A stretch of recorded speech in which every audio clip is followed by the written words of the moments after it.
ఏదన్నా అంటే లైక్ అంటే మీ రైటింగ్స్లో మీకు బాగా నచ్చి రాసే రైటింగ్స్ ఏంటి అంటే ఏం చెప్తారండి? లైక్ నేను అంటే లైక్ ఓన్లీ ఎంటర్టైన్మెంట్ అలా ఏం లేదండి.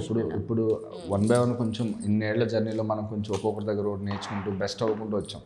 ఇప్పుడు నేను అన్ని రాయగలను నేను బలంగా నమ్ముతున్నా. లైక్ అంటే కొంచెం commercial scene, action scene, lead, dialogues, entertainment అన్నీ బాగానే రాస్తాను అనుకుంటున్నాను చూడాలి. సో మీ శుభంలో మీ కో స్టార్స్ ఎవరైతే ఉన్నారో వాళ్ళందరి గురించి ఏదైనా ఒక్కొక్క మాటలో చెప్పొచ్చు కదా, లైక్ హర్షిత్ కానీ, శాలిని కానీ, శ్రేయ కానీ, మిగతా వాళ్ళు కానీ. హర్షిత్ ఒక్కొక్కరి గురించి వాళ్ళ పేరు చెప్పండి. Harshit actually cool and sweet. Okay, next Charan కొంచెం టెంపర్మెంట్ బట్ స్వీట్. ఆయన్ని ఇన్స్టాలో వీడియోస్ చూసారా మీరు? యాక్చువల్లీ ముందుగా అంటే నన్ను కలవడానికి ముందు బ్రో ఏంటి బ్రో ఈ వీడియోస్ అలా డిస్కషన్స్ వచ్చినాయా? అంటే నాకు ముందు నాకు తెలియదు, అంత ముందు నాకు తెలియదు. బట్ తెలిసిన తర్వాత అర్థమైంది ఏంటంటే చరణ్లో నాకు నచ్చింది ఏంటంటే ఒక యాక్టర్గా తను ఎక్కడి నుంచి మొదలుపెట్టి ఒక జర్నీ స్టార్ట్ చేసి ఈరోజు ఆ స్థాయికి వచ్చాడు. నెక్స్ట్ ఇంకా బెస్ట్ ఆలోచన, తన ఆలోచన ఎప్పుడు నెక్స్ట్కి ఎలా వెళ్ళాలనే ఉంటుంది. సో చరణ్లో నాకు అది బాగా నచ్చింది అనమాట. శాలిని అందరికీ ఫేవరెట్ యాక్చువల్లీ. సో మంచిగా డైలాగులు వేస్తారంట కదా, మాట్లాడుతూనే ఉంటుంది చాలా. అంటే లైక్ ఎవరిలోని లో రానివ్వదు, అంత ఎనర్జీ. శ్రేయ కూడా కొంచెం కూల్, అప్పుడప్పుడు టెంపర్మెంట్ అలా వస్తుంది. కూల్ అండ్ పంచాన్ని లాగినట్టు సేమ్ అంతే. ఓకే, మీ డిష్ బాబు వంశీ రైట్ తన పేరు? డిష్ బాబు చాలా కూల్ గా ఉంటాడు బయట. అసలు ఆ ప్రమోషనల్ వీడియో చూసి ఎంత నవ్వుకున్నా. అసలు అందరూ అలా నవ్వుకున్నారు కదా. వంశీని చూస్తే బయట అస్సలు కరెక్ట్ గా కెమెరా ముందుకు వచ్చాక ఆ బాడీ స్టైల్ ఇంకోటి చేస్తాడు. బయట తన ఒరిజినల్ బాడీ స్టైల్ కానీ తన ఒరిజినాలిటీ కానీ సపరేట్, స్క్రీన్ మీద ఉన్న సపరేట్. ఓకే, సో అంటే తను ఎక్కువ అంత కామెడీ కూడా చేయడా? లైక్ బయట చేయడు. తన ఆలోచనలు వేరు, తను టోటల్గా ఉండేటప్పుడే వేరేలా బిహేవ్ చేస్తాడు. కానీ ఒక్కసారి కెమెరా ముందుకు రాగానే విచిత్రమైన చేస్తూ ఉంటాడు. అదేంటో బాబు నువ్వు ఇప్పుడు దాకా వేరు కదా, ఇప్పుడేంటి కామెడీ చేస్తావు అనిపిస్తుంది, అలా ఉంటాడు. ఆ ప్రమోషన్ చూసాము ఏవి వాయిస్, సమంత గారు మగ్గు పట్టుకుని ఎక్కడ కింద ఒప్పేస్తారా అనిపించింది. మీరేమో నవ్వేస్తున్నారు నాకు ఎదురు కూర్చుని ఇలా నుంచి. అప్పటికి ఎక్కువ నవ్వేస్తుంటే ఆపమన్నారు ఫస్ట్ వీడియోలో. తెగ నవ్వేస్తున్నా, అబ్బా ఏమన్నా ఉందా. అది చాలా బాగుందండి, చాలా బాగా వైరల్ అయింది. అవును. అండ్ రాజ్ గారి గురించి ఏం చెప్తారు మీరు? రాజ్ నిడుమూరి గారు అంటే లైక్ ఈ సినిమా ఇంత షేపప్ అవడానికో లేదంటే ఇంత కొత్త యాక్టర్లతో మూమెంట్ చేయడానికి అన్నిటికీ కారణం ముందుండి ఒక నడిపించే వాళ్ళు కావాలి. లైక్ ముందు వీళ్ళందరూ ప్రొడక్షన్ చేసిన సమంత గారు, మేము డైరెక్ట్ చేసిన వీళ్ళందరినీ కరెక్ట్గా అనుకుని నడిపించే ఒక వ్యక్తి ఉంటారు కదా, లైక్ శ్రీకృష్ణ లాగా. అలాంటి వ్యక్తి ఆయన రాజ్ గారు అన్నమాట. ఎందుకంటే ఆయన ఫ్యామిలీ మ్యాన్, ఆయన చేసిన హిందీలోంచి అంటే ప్రతిది యాక్టర్లకు నాతో కూర్చొని మాట్లాడినప్పుడు కానీ ఆ సాంగ్ మూమెంట్ కూడా ఆయనే దగ్గరుండి అన్నీ షూట్ చేయించారు. ఆయన కూడా మాతో పాటు వచ్చి ఆ ఎండ్లో దాన్ని షూట్ చేశారు. ఆయన దగ్గరుండి షూట్ చేయించి ఎలా ఉండాలి ప్రతిదీ ఆయనేనండి. అంటే ప్రమోషనల్ అవ్వచ్చు, స్క్రిప్ట్లో ప్రతిదీ చాలా దగ్గరుండి హ్యాండిల్ చేశారు. మీకు ఇంకా చెప్పాను కదా అంతా వెనక నుంచి యుద్ధం జరిపించినట్టు. అండ్ ఈవిడ గురించి మీరు చెప్పే కన్నా, మీ కో యాక్టర్ ఆవిడే కదా బ్యాలెన్స్ ఉన్నారు, సో ఆవిడ గురించి చెప్పే కన్నా ఆవిడ మీ గురించి ఏం చెప్పిందో I will show you one video. So Kavireddy గారి దగ్గర నుంచి ఏమైనా నేర్చుకునేవి ఉన్నాయా మీరు? ఎందుకంటే he's writer also, director also, మీ కో స్టార్ ముఖ్యంగా చెప్పాలి అంటే ఆయన దగ్గర నుంచి ఏమైనా నేర్చుకునే ఏమైనా ఉన్నాయా అంటే what you will say? Yeah, I think Kavireddy గారు was such a wonderful co actor అండి. We both are east and west. I always say that. Okay. We're complete opposites. And ఆయననే ఎక్స్ట్రా ఎఫర్ట్ తీసుకొని making sure that we connect. ఎందుకంటే at the end of the day process వచ్చేసి fun ఉండాలి, పాజిటివ్గా ఫన్గా ఉండాలి. అది తెలీదు అన్నట్టు ఊరికి నేను అలా రిజర్వ్గా కూర్చుంటే ఇట్స్ నాట్ వర్కౌట్ అవ్వదు, it's not fun. So Gavireddy గారు he use to ask questions, ఎలా ఉండేదో లైక్ యూఎస్లో అండ్ డాన్స్ బ్యాక్గ్రౌండ్ గురించి కానీ ఫ్యామిలీ గురించి కానీ we use to connect like that. And see అండి, దో హీస్ అ డైరెక్టర్, ఈ ఫిల్మ్కి he came on as an actor and he stuck to that, completely stuck to that. He was completely dedicated to his role and what he's doing, and yeah, so it was a lot of fun working with him. And India's kotta kabatti he would say like thank you, sorry lani sal chappakarledamma adine cheppevalannamata. That was very sweet of him, and he would see me like his own family member. ఒకసారి మాట్లాడాను అంతే.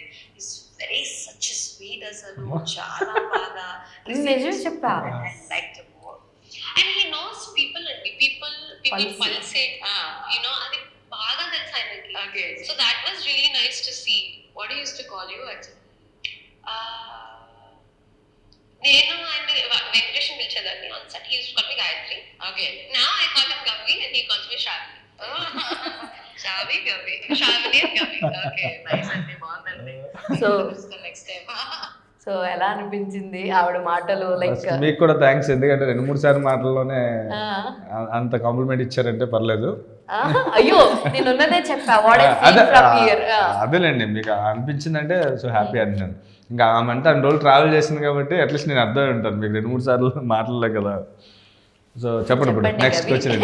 గవి శ్రవి గురించి చెప్పండి మరి. అంటే Shravani first కలిసింది నేను ఆఫీస్లో, బట్ తర్వాత ట్రావెలింగ్ అప్పుడు ఏంటంటే కలిసి ట్రావెల్ చేశాను రెగ్యులర్గా ఫిలిం సిటీ షూటింగ్ వెళ్ళినప్పుడు, ఆ ఇంట్లో సీన్లు అప్పుడు అనమాట. సో అక్కడ నుంచి జర్నీ మొదలైంది. అప్పటి వరకు నేను మామూలుగా ఎవరో యాక్టర్స్ వచ్చారేమో అనుకున్నాను, బట్ తన జర్నీ నాకు బాగా నచ్చింది.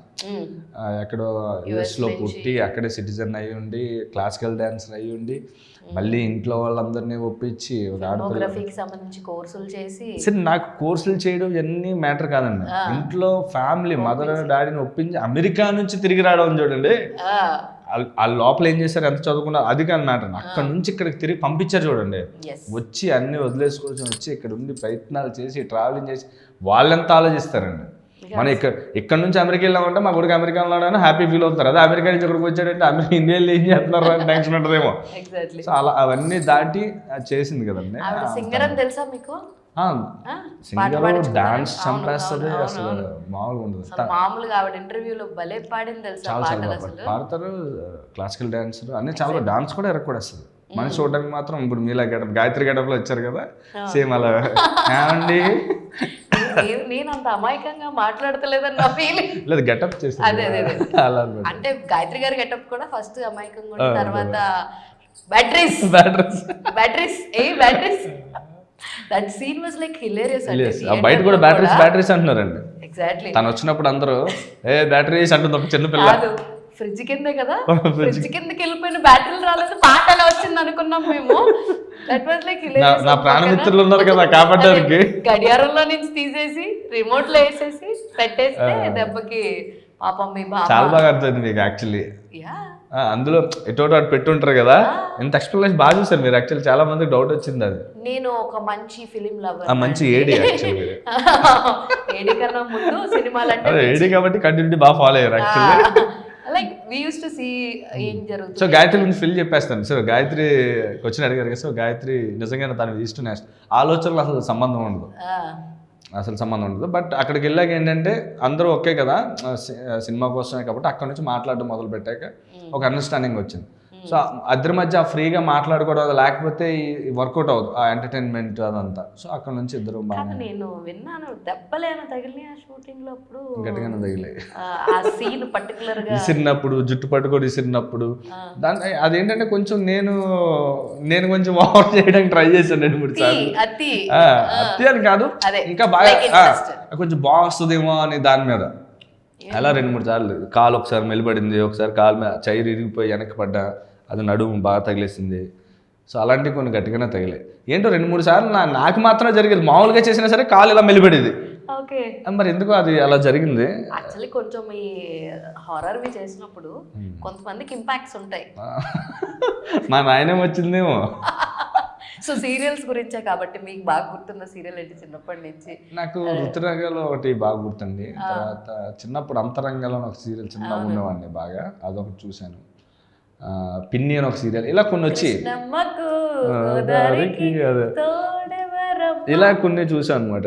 లేడీ డిటెక్టివ్ ఒకటి, మొగల్ రేకులు, చక్రవాకం, అలా కొన్ని అవి నాకు చిన్నప్పుడు బాగా గుర్తు అనమాట. సో ఫైనల్గా గాయత్రి నేను ఇంత బాగా యాక్ట్ చేయగలంటే గాయత్రి కూడా మెయిన్ రీజన్ అనమాట. మంచి సపోర్ట్ ఇచ్చారు. మరి అంతే కదా, నాకు లైక్ కోవేశ్వర్ల బ్రహ్మానందం గారు కాంబినేషన్ చేసినప్పుడు అండర్స్టాండింగ్ లేదా అది లేకపోతే, ఆ కెమిస్ట్రీ లేకపోతే చేయలేం. అలా శ్రావణితో అంటే తనలో ఉన్న గొప్పతనం ఏంటంటే అక్కడ నుంచి వచ్చింది అస్సలు అలా అనిపించదు. తెలుగు ఎంత స్పష్టంగా మారుతుంది, ఎంత బాగా మారుతుంది. సడన్గా ఇంగ్లీష్లోకి వెళ్ళినప్పుడే యో యో అంటుంది, షాక్ అయిపోయింది, సమంత గారు కూడా షాక్. అదే మంచులక్ష్మి గారు లాగా ఆర్ షుడ్ బి రోల్డ్ అన్నట్టు సడన్ గా అంటే అక్కడ పెరిగిన వాతావరణం యాక్షన్ కదా, అలా పెరిగిన సమంత గారు కూడా అలా చూసారు, ఏంటి నువ్వేం మాట్లాడావు అన్నారు. అదండి తర్వాత ఎక్స్ప్లెయిన్ చేసింది, సడన్ గా చేంజ్ అవుతుంది, చాలా బాగుంటుంది. ఓకే